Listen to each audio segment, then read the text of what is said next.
Hello viewers, இன்றைக்கி என்ன வீடியோனா எப்படி நம்ம வீட்டை க்ளீன் பண்ணுறது குயிக்காக, அதாவது சீக்கிரமாக எப்படி வீட்டை நல்லா 5 நிமிஷத்தில் எப்படி க்ளீன் பண்ணுறதான்றத வீடியோ. இப்போ நம்ம முதல்ல வீட்டை க்ளீன் பண்ண போகிறோம் அப்படின்னும்போது முதல்ல ஒரு ரூம் எடுத்துக்கணும். இப்போ நம்ம ஒரு ரூம் எடுத்துக்கணும். ஒரு ரூமில் இருந்து நம்ம ஸ்டார்ட் பண்ணணும். அந்த மாதிரி தான் இப்போ நான் இப்போ ஃபஸ்ட்டு பெட்ரூமை க்ளீன் பண்ணலான்ட்டு பண்ணேன். எப்படின்னா அதில் இருக்க பில்லோ எல்லாம் எடுத்து மடித்து வச்சுட்டு பெட்ஷீட்டு அது மாதிரி பெட்டுக்கும் பெட் ஸ்ப்ரெட்டு மாற்றி வச்சுட்டு இப்போ நான் பெட்ரூமுக்கு க்ளீன் பண்ணிட்டேன். அடுத்தது ஷெல்ஃபில் துணிங்களையும் மடித்து வச்சுட்டேன். இந்த மாதிரி தலைகாணிலாம் அழகாக அடிக்க வச்சிட்டேன். இப்போ பெட்ரூம் நீட் ஆகிடுச்சு. இனிமேல் இங்கே தூசிலாம் கூட ஜன்னலில் இருக்க தூசியெல்லாம் கூட நல்லா நம்ம இந்த மாதிரி ஒரு சின்ன துணியோ இல்லைன்னா அந்த ப்ரஷ் இருக்கும் பார்த்தீங்களா, அந்த ப்ரஷ்ஷெல்லாம் வச்சு சும்மா நம்ம லைட்டாக எப்போவுமே ஒரு நாள் வீட்டை க்ளீன் பண்ணும்போது டெய்லியுமே நம்ம ஜன்னலெல்லாம் இந்த மாதிரி நீட் பண்ணிக்கிடலாம். கொஞ்சம் அப்படி தொடச்சி எடுத்துக்கிடலாம். இப்போ நான் கையில் இருக்கிறது உங்களுக்கு வீடியோக்காக இதை போடுறேன். இல்லைன்னா நம்ம ப்ரஷ் எடுத்து வச்சு அதை நல்லா ஜன்னலெல்லாம் தொடச்சும் போது ஜன்னல் சுத்தமாக இருக்கும். இப்போ நான் பெட்ரூமை க்ளீன் பண்ணிட்டேன். ட்ரெஸ்ஸிங் டேபிள் எல்லாம் க்ளீன் ஆகிடுச்சு. அடுத்தது ஹாலை க்ளீன் பண்ணணும். அது மாதிரி ஹாலில் மேலே இருக்க பொருள் எல்லாம் என்னென்ன இருக்கோ அதெல்லாம் டைனிங் டேபிளில் பொருள் இருந்தால் டைனிங் டேபிள் க்ளீன் பண்ணுறது. அந்த மாதிரி டைனிங் டேபிளில் இருக்க ஹாலில் இருக்க பொருளெல்லாம் தூசி தட்டி அழகாக பெருக்குது. அடுத்தது கிச்சன். அந்த மாதிரி நம்ம ஒரு ரூமாக க்ளீன் பண்ணும்போது நமக்கு சீக்கிரமாக வேலைகள் முடியும். அந்த ஹாலில் ஜன்னல் இருந்ததுன்னா ஜன்னலெல்லாம் நல்லா தொடச்சிட்டு டேபிள் இதெல்லாம் தொடச்சிட்டு இந்த கதவு இதெல்லாம் தொடச்சிடணும்.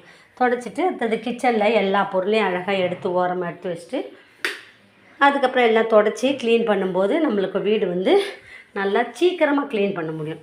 எல்லா இடத்துலையும் வச்சு பொருளை ஒன்று ஒன்றா க்ளீன் பண்ணக்கூடாது. ஒரு ரூம் எடுத்துன்னா அந்த ரூமில் இருக்கிறத க்ளீன் பண்ணிடணும். அந்த மாதிரி பண்ணும்போது நமக்கு வீடு சீக்கிரமாக நீட்டாகும். இப்போ நான் பெட்ரூம் ஹால் க்ளீன் பண்ணிட்டேன். ஹாலில் ஒன்லி இந்த டஸ்ட்டு மட்டும்தான் எடுக்கணும். அதை எடுத்துகிட்டு அடுத்தது டைனிங் டேபிள் நீட் பண்ணணும். டைனிங் டேபிள் இப்படி இருக்கவே கூடாது. முக்கியமாக இப்போ நம்ம டைனிங் டேபிள் எந்த டேபிள் இருந்தாலும் அதில் பொருள்லாம் அடைஞ்சிரும். அந்த மாதிரி அடையாமல் நம்ம எந்தெந்த பொருள் எங்கே வைக்கணுமோ அங்கே வைக்கும்போது நம்மளுக்கு வீடு நல்லா சுத்தமாக ஆகும். டைனிங் டேபிளில் சாப்பிட்ற ஐட்டம் ஸ்நாக்ஸ் எதுனா இருந்ததுன்னா அது கண்டிப்பாக மூடி தான் வைக்கணும். இந்த மாதிரி நான் பாக்ஸில் போட்டு வச்சுருக்கேன்.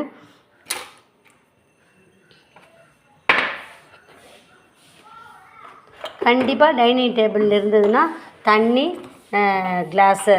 தண்ணி குடிக்கிறதுக்கு இது டைனிங் டேபிளில் வச்சுட்டிங்கன்னா நம்மளுக்கு தண்ணி எடுத்து குடிக்கிற வேலை மிச்சமாகும். சாப்பிட்ற ஐட்டம் இருந்தாலும் நம்ம கண்டிப்பாக அதை மூடி தான் வைக்கணும். கிச்சனில் வச்சாலும் பெட்ரூம் டைனிங் டேபிளில் வச்சாலும் நம்மளுடைய ஃபுட் ஐட்டம்ஸ் எதுவாக இருந்தாலும் ஸ்நாக்ஸு ஃபுட் எதுவாக இருந்தாலும் நம்ம கண்டிப்பாக மூடி தான் வைக்கணும். டைனிங் டேபிள் தானே, எறும்பு வராது பூச்சி வராதுன்னு நம்ம நினைக்கக்கூடாது. எப்படினாலும் நம்ம கண்டிப்பாக மூடி தான் வைக்கணும். இப்போ நான் டைனிங் டேபிளை க்ளீன் பண்ணிடுவேன். நல்லா தொடச்சனாலே சுத்தமாகிடும். இப்போ கிச்சனில் நான் என்ன பண்ண போகிறேன்னா மீந்த ஐட்டம்ஸ் எல்லாம் இருக்கும் பார்த்தீங்களா, ஒரு நாளைக்கு முன்னாடி செய்கிற சாப்பாடெல்லாம் இருக்கும் பார்த்தீங்களா, அதெல்லாம் ஒன்றா எடுத்து போட்டு நான் கோழிக்கு போட போகிறேன். கோழிக்கு இப்போ இந்த மாதிரி இதுங்களெல்லாம் ரெடி பண்ணி வச்சிட்டோன்னா அடுத்தது கிச்சன் க்ளீன் ஆகிடும்.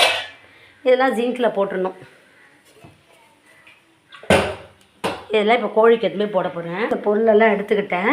நேற்று வச்ச ரசம் இருக்குது, அதை சூடு பண்ணிடுறேன். எப்போயுமே ஒரு நாளைக்கு முன்னாடி குழம்பு எது இருந்தாலும், அதாவது காரக்குழம்பும் ரசமும் தான் மறுநாளைக்கு நல்லாயிருக்கும். அதை நான் சூடு பண்ணி வச்சுப்பேன்.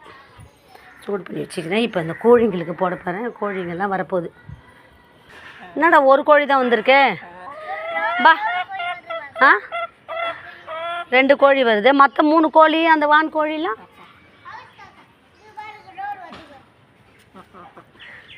இப்போ தான் 2 கோழி வருது. பா பா பா பா இன்னும் அந்த 3 கோழி வான் கோழி காங்கல. அது ஒரு கோழி வருது. சரி, எல்லாம் சாப்பிட்டுட்டோம் அந்த சாப்பாட்டை. இப்போ நான் கவுண்டர் டாப்பில் இருக்க பாத்திரத்தெல்லாம் எடுத்து வச்சுக்கிட்டேன். எப்போயுமே நம்ம கிச்சன் க்ளீன் பண்ணும்போது கண்டிப்பாக கவுண்டர் டாப்பை க்ளீன் பண்ணாலே போதும். இப்போ கவுண்டர் டாப்பை நான் வந்து ஜிங்கில் பாத்திரத்தில் போட்டேன். இப்போ இந்த இடம் வரைக்கும் நீட் ஆகிடுச்சு. ரசத்தை லைட்டாக சூடு பண்ணுறேன். சூடு பண்ணால் போதும். அதுக்கப்புறமா அந்த வாஷிங் மிஷின் மேலே இருக்க துணி இதெல்லாம் குப்பையெல்லாம் தட்டிட்டு இதை அப்படியே ஃப்ரிட்ஜில் எடுத்து வச்சிட்டேன்னா இப்போ இந்த இடம் நீட் ஆகிடும். வீடியோ போடுறனால தான் எனக்கு கொஞ்சம் நேரம் ஆகுது வேலை முடிக்க. நான் அப்படி இல்லைன்னா ஒரு 1 ஹவரில் எல்லா வேலையுமே முடிச்சிடுவேன்.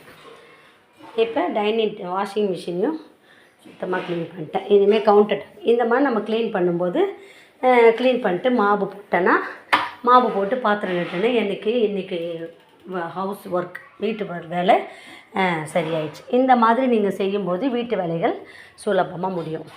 உங்களுக்கு இந்த டிப்ஸ் பிடிச்சிருந்தா சேனலை லைக் பண்ணுங்கள், ஷேர் பண்ணுங்கள், சப்ஸ்கிரைப் பண்ணுங்கள். பெருக்கின உடனே ஒரு க்ளீன் ஆகிடுதுப்பா. ஃபுல்லாக பெருக்கினாலுமே நல்லா க்ளீனாக ஆகிடுது. இப்போ பாருங்கள்,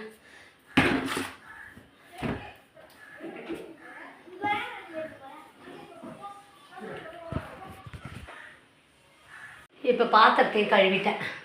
இனிமேல் இந்த பாத்திரத்தில் எடுத்து வச்சுட்டு மாவு போட்டோன்னே வீட்டு வேலை ஆகிடும். இதை எடுத்து அடுக்கி வைக்கணும் முதல்ல. அந்த பாத்திரத்தை எங்கெங்கே இருந்ததோ அங்கங்கே வச்சுட்டா கிச்சன் கவுண்டர் டாப் க்ளீன் ஆகிடும். இனிமேல் பிரேக்ஃபாஸ்ட்டு செய்ய வேண்டியது தான். மாப்பு கிச்சன் க்ளீன் பண்ணியாச்சு. இனிமேல் தோசை பண்ணிடுறேன். பிரேக்ஃபாஸ்ட்டு முடிச்சிட்டேன்னா